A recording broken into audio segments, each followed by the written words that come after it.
Isu mengenai gaji hakim di Indonesia menjadi sorotan ketika sejumlah hakim di tanah air melakukan gerakan cuti bersama sebagai aksi untuk memperjuangkan hak dan kesejahteraan hakim di Indonesia.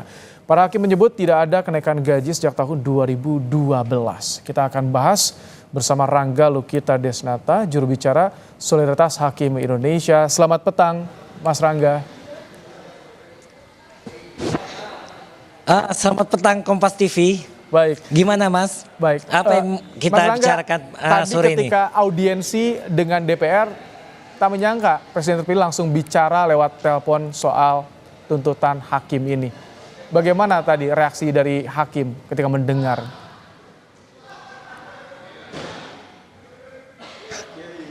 Oke, Mas, alhamdulillah sangat surprise bagi kami. Pertama-tama kami minta hampir tidak bisa berkata-kata ya Mas ya. Kami mengucapkan terima kasih kepada pimpinan DPR, kepada Profesor Sufmi Dasko Ahmad, kepada Bang Adis Kadir, kepada Bang Saad Mustafa, kepada pimpinan DPR lainnya, berikut anggota-anggota Komisi 3 DPR RI yang terdahulu yang saat ini terpilih lagi. Atas fasilitas mereka, khususnya Bang Habibur Rahman, akhirnya kami menggelar RDPU bersama dengan pimpinan DPR. Ini yang baru pertama ya, RDPU di masa DPR saat ini. Langsung dipimpin oleh Wakil Ketua DPR Bang Sufmi Ahmad Dasko. Di sana kami paparkan apa yang menjadi kegelisahan kami, kegundahan kami, apa yang menjadi tuntutan kami. Setelah itu beliau langsung menelpon Pak Prabowo. Karena apa? Apa yang kami risaukan itu linier atau selaras dengan yang diinginkan Pak Prabowo. Bahwa hakim itu tidak boleh menderita. Hakim itu nggak boleh miskin. Hakim itu mesti hidupnya terjamin. Hakim itu mesti sejahtera. Kalau bisa di atas pejabat-pejabat negara lainnya. Mengapa? Karena pada hakim itu tugasnya sangat berat menegakkan hukum dan keadilan. Yang salah bisa dibenarkan oleh hakim, yang benar bisa disalahkan oleh hakim. Maka itu dengan kewenangan yang sangat luar biasa itu, Pak Prabowo dalam janji kampanyenya, baik yang terdahulu sampai dengan terakhir 2024, dia berjanji akan mensejahterakan hakim. Di sana kami di sanalah kami meminta anggota DPR untuk memfasilitasi kami agar pemerintah tadi komitmen dari Pak Prabowo kesejahteraan apa? kami. Komitmen Dan dari Pak Prabowo apa? Komitmen Pak Prabowo itu dia mengatakan ketika estafet peralihan kekuasaan sudah berada di tangannya, jangan khawatir, beliau langsung penuhi tuntutan dari kami. Kurang lebih seperti itu. Sudah ada komitmen dari Presiden terpilih. Kalau dari kesepakatan dengan DPR apa? Maaf Mas, suaranya putus-putus Mas. Ya, Enggak terlalu tadi kan terdengar. ada komitmen. Ya, sudah ada komitmen dari Presiden terpilih Pak Prabowo. Kalau dengan DPR ada kesepakatan tidak Pak dari hasil audiensi tadi?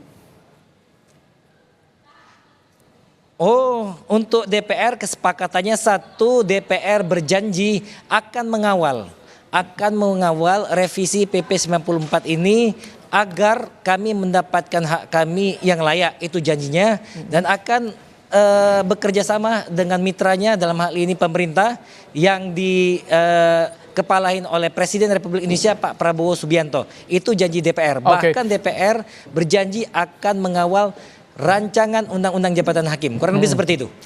Sudah ada kesepakatan dengan DPR, ada juga komitmen dari Presiden terpilih Prabowo Subianto. Artinya tuntutan hakim soal kesejahteraan ini bisa dibilang sudah dikabulkan. Kami belum dapat mengatakan 100% itu dikabulkan sampai dengan Pak Prabowo menandatangani peraturan pemerintah itu sebagaimana tuntutan kami. Kami belum dapat mengatakan dikabulkan, tapi hampir dapat dipastikan karena kami yakin Pak Prabowo tidak bakal ingkar janji. Beliau seorang negarawan. Kakek beliau salah satu pendiri republik ini.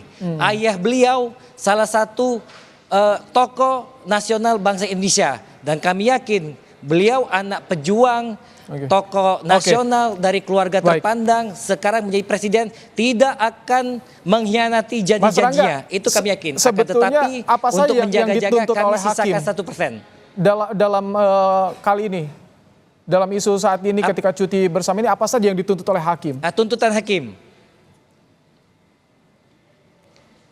Gimana Mas? Tuntutan hakim? Iya. Halo? Iya, tuntutannya apa saja selain tadi soal kesejahteraan? Kami menuntut, kami menuntut agar penghasilan kami yang meliputi gaji pokok maupun tunjangan jabatan dinaikkan 142%. Mengapa 142%? Hasil penghitungan dari inflasi yang terjadi dari tahun 2012 sampai 2024. Harga emas tahun 2012 kira-kira berkisar 500.000 sampai 600.000. Tapi saat ini harga emas 1.400.000 sampai 1.600.000. Itu dasar kami menuntut 142%. Sekali lagi, kami tidak pengen untuk kaya raya, pengen sebesar gaji direktur Pertamina, direksi BUMN, pertambangan dan lain sebagainya. Tidak. Kami hanya cukup dijamin kesejahteraan kami, anak kami bisa mengakses. Jika nanti tuntutan dikabulkan sudah ditandatangan, komitmen dari hakim bagaimana untuk keadilan di Indonesia ini? Ini Mas, kami hakim-hakim khususnya yang tergabung dalam SHI, yang tadi datang berada di MPR, di gedung DPR tadi, sampai saat ini Mas, kami tetap berkomitmen, berintegritas untuk menegakkan hukum seadil-adilnya. Bisa Mas cek bagaimana track record saya.